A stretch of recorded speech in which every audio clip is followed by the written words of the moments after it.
Hello, everyone, and welcome to Marsden Mondays.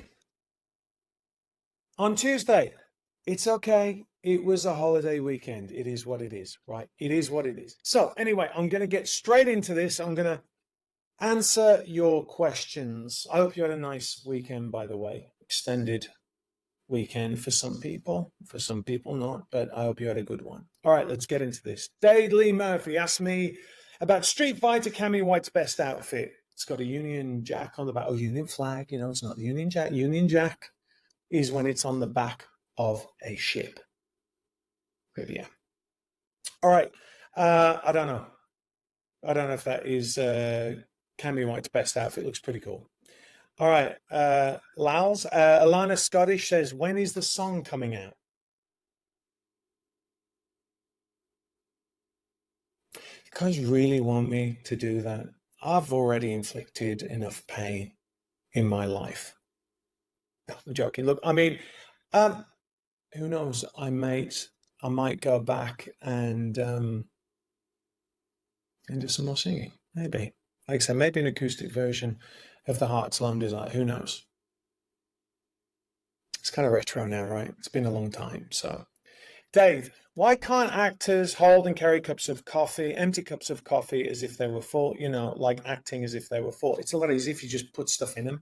I know that a lot of people don't because you don't want it sloshing around if you're walking. Secondly, if you're looking at the cup, there's an issue. You should be looking at the person acting, right? There's a lot going on. When you're doing a scene, you have to think about your lines. You have to think about where you're looking because your camera angles. You got to watch where you're walking. If you're walking, you got to hit your spot. All those kind of things. There's a lot going on in the scene that people really don't understand. I think I've mentioned this before. Like a lot of people will say, "Well, I tried to go and speak to blah blah blah," and he was really rude to me. I'm like, look. He's not being rude. If you're talking to an actor on set, right, they are focused, hyper focused on what they're doing. There's a lot of pressure on them to get that scene right, and they can't in the middle of the scene when they mess up their line or they're not bringing it. Go, hey, by the way, I did a bad take because I was talking to the person over there and I was being polite. You can't do that. Sometimes you have to be in the zone and you can talk to them afterwards. So it's okay. Some actors are all right with you talking to them. I know I work with an actor who talks right the way up to the take, and it drives me bonkers because I need to be in the zone. But speak to actors after they've done the take, right? I know there's a little bit of a segue. Same thing with when you're carrying a cup of coffee. I always put stuff in it. But do remember, this is for budding actors out there. If you're going to take a sip in the middle of your scene, you have to hit that sip the same time every single take. If not, the editor's got this going on. Right? So either don't do it or be very precise with the take. All right? When you're going to take, you say a line, take a sip, take it down. All right, that's it. Just know where it is. Else, your best performance might not make it onto screen. True story. All right. Linda Carman, due to the decline of the US and the UK, would you ever consider moving to another country? It just kills me. This one really kills me. I love the UK, even though it's unrecognizable to me now. And I certainly love the United States. It's the place that I choose to live, and I'm very grateful for the United States welcoming me with open arms. I'm very, very, very fortunate.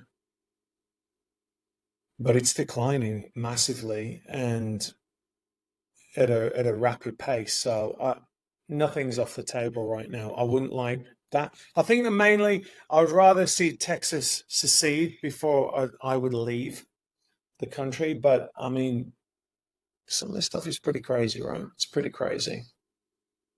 You know what I mean? I can't say it on YouTube, but it's pretty crazy. Vince Saleno. Hey, Vince. What will it take for conservative investors to take a risk on investing in the culture and statement media instead of empty promises from politicians? This is a brilliant question because I don't understand why someone will spend $150 million on a Senate campaign that's clearly going to fail when $150 million could give you the culture for the next 10 years. It really could. I mean, even if you look at $150 million, that's $10 million movies. right? That's a lot. That's $151 million movies, right? So if you have a portfolio approach to culture, then you're going to get a hit, right? There's going to be a hit in the midst of all that. But for some reason, they can't get their head around it. It's kind of like, I always wonder why conservative investors invest in colleges, as in they'll go, oh, I went to this college and it's an Ivy League college and I'm going to have a building there with my name on. Don't you understand that your woke grandchildren are going to burn it down because your name was on it? All those people, all those woke grandchildren that inherited your money, all your hard-earned cash, they're going to go and burn that to the ground, right? We have to change the culture. And everyone would go, oh, well, the Daily Wire, oh, well, Angel Studio. It doesn't matter. You've got Universal, Disney, Warner Brothers. I mean, you could get Fox. I know Fox is under Disney, but you know what I mean? There's all these different avenues for people to create. And I haven't seen one on our side really create anything of quality, to be honest. If I'm completely honest, tell me if you agree. That's the complaint that I get from most people. There needs to be an investment in people that actually know what they're doing to create something. And it's very difficult because a lot of the times conservative investors don't watch television or are not involved in movies because they're off making money or they're investing in other things, or it's just the way it is. So we have to be engaged in it. It's the same with the music industry. And look at the way the music industry is going. You have to be involved in it. And that doesn't necessarily mean, I mean, you got to have artists, right? It doesn't, but it doesn't necessarily mean artists. It also means the people that make the decisions. It's really, really important. The left knows because they're willing to spend billions on it, with a B, and they don't care if they lose money on it. I'm not saying that's what we should do. It's show business. You need to make money. But there's always this like, well, I want a return on investment, and can you get them cheap? And blah, blah. Left doesn't care about that. That's why they win. So there needs to be a change of mindset for people to understand that culture is important. They talk a good game, but they don't deliver, right? It was just Easter, right? The Passion. There's not been one movie, one Christian movie to touch that. Nowhere near. Nothing. Nothing comes close. Think about that. We should have had a slew of amazing movies over the past 20 years or however long it's been, 25 years, but it's been a long time since The Passion came out. All right, Moggy or Mog, if you had the opportunity to do a remake sequel to any movie, TV role you starred in, what would you be most interested participating in? Easy. Schoolboy spin-off from Rambo. I mean, it's the one that most people would like to see. That was, Rambo 4 was actually meant to go that way. It was, I've told you guys before, it was meant to be that Schoolboy becomes like the new kind of cutting edge Rambo. Rambo becomes the Troutman character. And look, I can't complain because I think Sly killed it with that film. I think that it was the right ending. Actually, wished it would have stopped with 4. I think it would have been a really fitting end, but I understand why another one was made. But Schoolboy spin-off would be awesome, don't you think? I mean, all right, Tyberos the Red. What were some of the hardest things that happened when you were working on Black Hawk Down, and what was some of the best, funniest? I need a whole show for that, honestly. I was on that movie for like 6 months. It was an amazing experience. Not only was the story incredible, but everybody involved was just on their A game. It was unbelievable. And we had a lot of capers. Oh yeah, a lot of stuff went on. So I need to do a whole video on that. Maybe I'll do it with Ian Virgo and talk about some of it. All right, Jenny Wren, is this for real? Mel Gibson and Mark Wahlberg join hands to create a non-woke film production studio. It's funny, that visual of like Mel and Mark like holding hands. I hope it's true. They certainly know how to make great films, which is what we need. And by the way, it's just like telling a good story now, right? Without trying to jam an agenda down your neck. Let's hope. Regardless, there needs to be more than one. Darth Vengeance, how was it working on Resident Evil? I loved working on Resident Evil. We shot it in Mexico City, which was unbelievable. I remember actually when we were shooting it, it was the World Cup final. Do you remember the one where Zidane headbutted? I can't remember who it was, the other player, but I was running. I was like an idiot, right? I didn't realize that Mexico City is actually really high.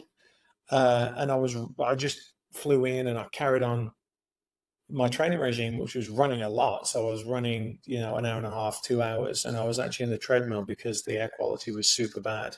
And I remember watching that game, and then wondering why I felt so bad afterwards. And it was because of the altitude and because I'm the world's worst runner. I was not built to run. But doing that movie was great. Working with Russell Mulcahy, he directed Highlander. I mean, that to me was unbelievable. I love Mila.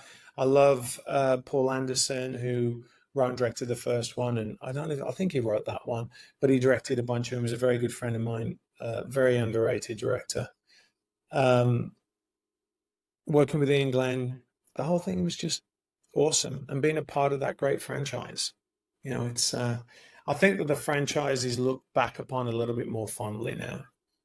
Certainly since people have made such a hash of movies ever since then. Okay, that age well. Are you still parking your truck away from cart corrals people, yet still finding that one jack wagon that has to park next to you? It never ends. Why? It's a curse. I'm telling you, it's a curse. Yes, I still park far away, and yes, I will still. I don't know what it is.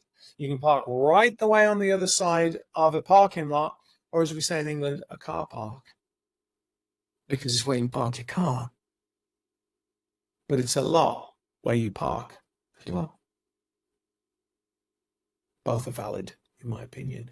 But yeah, why is that? Why is that? It's like you have those little suckerfish that come along, like you're a shark and you're going along, and then this little suckerfish goes, and why do they always park next to you? Why? Why? And why do they always do this? Glunk! Every single time. I've been in the car. I was in the car once. I was sitting in, waiting to go into LA Fitness when I was back in Pasadena. And I'm in my car, and this guy pulls up, brand new Mercedes. I think it was a G-Wagon, actually. And I'm sitting there, and he goes, dunk! Like right into the passenger door, boom, like that. And I went, I mean, he didn't have to do it. He just, instead of like going, he went, clunk. It's a pet peeve. I'm sorry. I don't understand why you get a ding in your car, right? I don't understand it. I don't understand why you get a door ding. There should be sentences for door dingers, right? Like people that don't know how to open a door like that much, they have to go, gonk, gonk, and hit your car. Anyway, I get out and it's this guy. He hadn't even got plates on it. It was brand new. And I said, did you just hit my car? He went, no, I didn't. I was like, I was there. I saw you do it. No. I was like, dude, listen. I will not ask for your insurance. Okay? There's no dent on my car. But don't lie to me. Just say it. Just say it. And he goes, okay. Just be honest. Just be honest in life. The world would be much better if people were. All right, Resolute Pest, favorite rifle setup, next movie project. That's a difficult one, right? I've got a lot of favorites, but I have to say AR-10s, I love AR-10s with a nice big scope on it.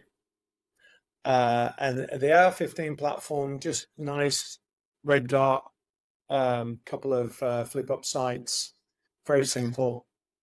I think that it's all about piecing together what is right for you, like what feels right for you and what works for you.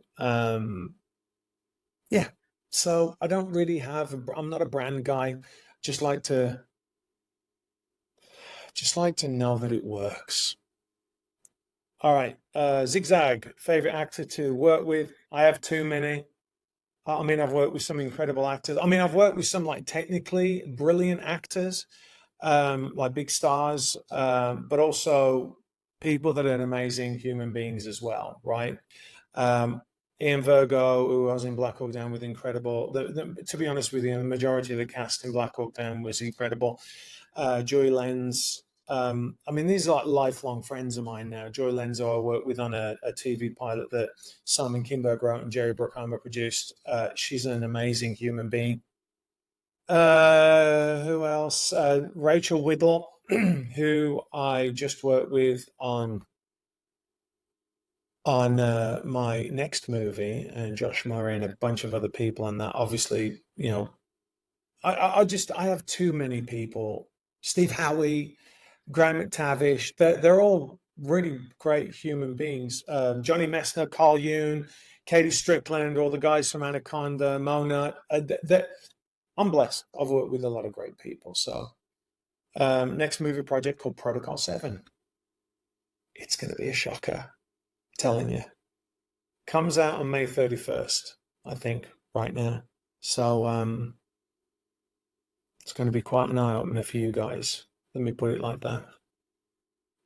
Gary Figgis says, why were you disrespecting Sylvester Stallone on the set of Rambo?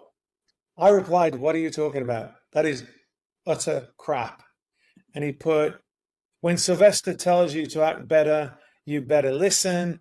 He told me that you were a prick on the set. I think this is kind of Gary's funny way of saying when Stallone told me, I think I told this story before, when he said to me, he gave me a line to say when we were on the boat. And I thought the line was kind of wacky. I said this on another video and I did it. I just did it. And he was like, any more ham and we'd have a sandwich. Yeah, that was hard. Anyway, but I've never been a prick on set. I don't think I've been a prick on any set. You can ask any of the actors I've worked with. That's one of the things that I will never be accused of. Or not accused of. I can be accused of it, but no one's ever going to say that I've been an asshole on set. Take that to the bank. Joe Spears Chippy T says, with there being no credible evidence for a God, I'll get there. Oh, this is just somebody who is this. It's always the ones that don't follow you. They think they're going to come in and make a smart comment. He says, with there being no credible evidence for a God, how can you be sure that he exists?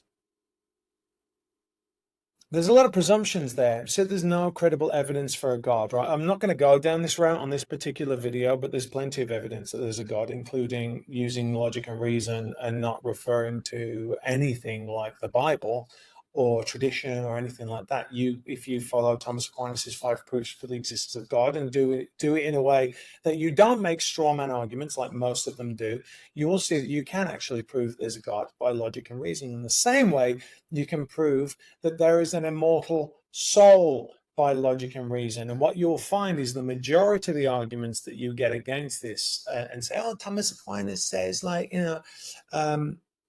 God created everything, so who created him? That's not the argument, right? It's not an argument, it's a strawman argument. I will be getting into that. I'm going to do a video on that because I felt when I found that out, it was like a nuclear bomb going off for me, that you can prove by logic and reason there's a God. Mind-blowing. And I feel that a lot of people are the same with the shroud. Like, people just dismiss the shroud like it's nothing. It's certainly something. I mean, even if you don't agree that it's the burial shroud of Jesus, which the evidence is overwhelming, it's a really crazy, mysterious thing. It's 3-dimensionally encoded. It's non-directional. The image is non-directional. It's only on the top 5. I mean, I could go on and on and on about the amazing things about the shroud, that if that was like about the pyramids, everyone would be freaking out over it. But because it's a religious thing, they dismiss it. Same thing with the logical proof for the existence of a God, right? More and more people are coming to the conclusion that that is actually the more sensible approach. And for years and years and years, only a relatively new thing that people said that science and faith are separate. If you don't believe me, go and look up who coined the phrase the Big Bang. Go and look it up. You might be surprised. All right. For most history, science and faith have been together. That's because they complement each other. They cannot contradict each other, and they haven't. And the more that we learn, the more one confirms the other. So that's that. Engage in a productive dialogue with someone rather than just making a whole load of assumptions. That would be awesome. Anyway, there you go. Very quick one. Today, I've got a bunch of other videos coming up. I think you're going to love. I'm going to do one on the Crusades. My friend Michael Grumbine, who did the Tolkien chat with me. He's an expert on medieval history, so we'll be doing that. Bunch of other stuff. I've got a couple of sports, like really, really big sports people that are going to come on and have a chat. And please keep giving me your questions, right? And if there's anything that you want to talk about, anyone that you'd ideally like me to interview or talk to, please put it down in the comments. Say who you'd like and link them. Why not? Thank you so much for listening and especially subscribing, because it means that you're engaged in the fight, which is super, super important. People might not tell you this, but it's very encouraging when you see people, even just a small thing as clicking subscribe means I got you, right? And that matters. It matters. You're engaged. You're in the fight. And that means something. So thank you very much. And just remember, whatever happens, not all actors are like this. I promise.